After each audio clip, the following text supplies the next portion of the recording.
One man has said before that if you have problems that you cannot deal with, you just have to run away.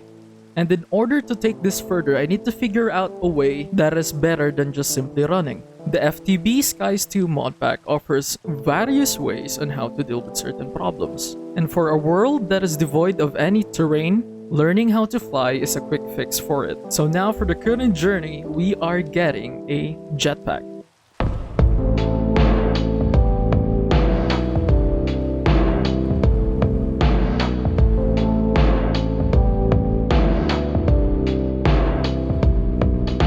Getting the jetpack alone is not that hard, but in order for the jetpack to function, we need a fuel. The renewable energy source that we're going for are the solar panels. But as the name suggests, we can only get energy when the sun is out. So we just need batteries. And for our case specifically, we need energy cells. I also have to consider its capacity to store and transfer energy. So I need something that is more than enough for our general use. Next in line would be the transmitter. A transmitter that is very capable of giving us energy wherever, whenever. Now we already know what kind of stuff we need. So how are we gonna get those?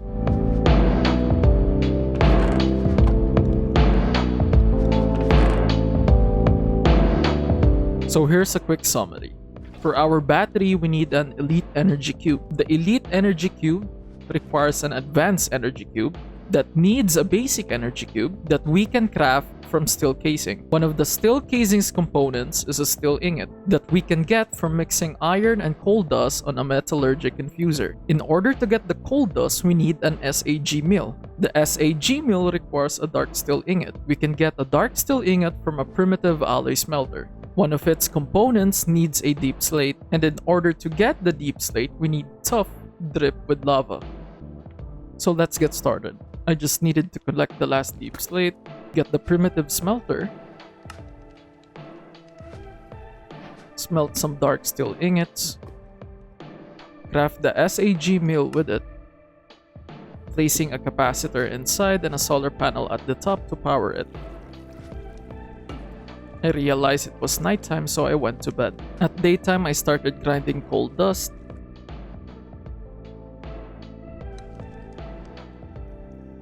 After getting an enough amount, I then proceeded to craft the steel ingot.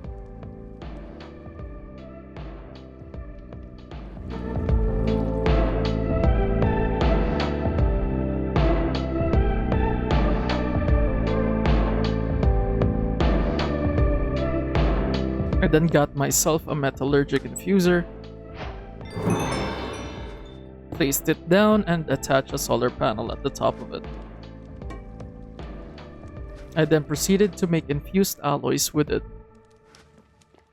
A small detour on this part. I needed some specific hostile mobs for some of the crafting recipe, so I decided to make a simple and easy mob room. All I needed was a zombie and an enderman.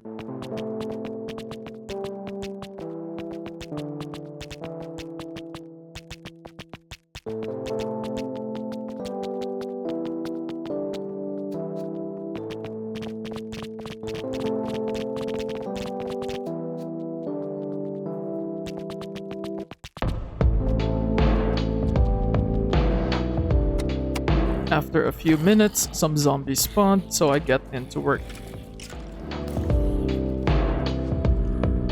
So while I was waiting for the enderman, I go back to crafting. The crusher was needed to grind some diamonds, so I placed it down.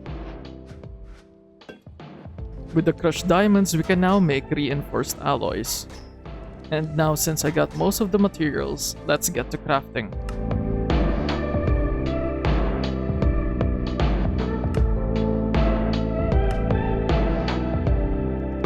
After getting the Elite Energy Cube, I decided to reconnect in order for the mobs to reset and hope for an enderman. After nearly 20 minutes of relogging, an enderman finally spawned.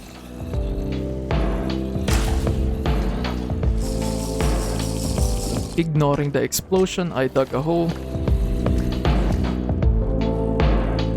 dropped down to the enderman, dropped into the void, and since I will just loop back up, I just needed to make sure that I will not lose the dimensional card.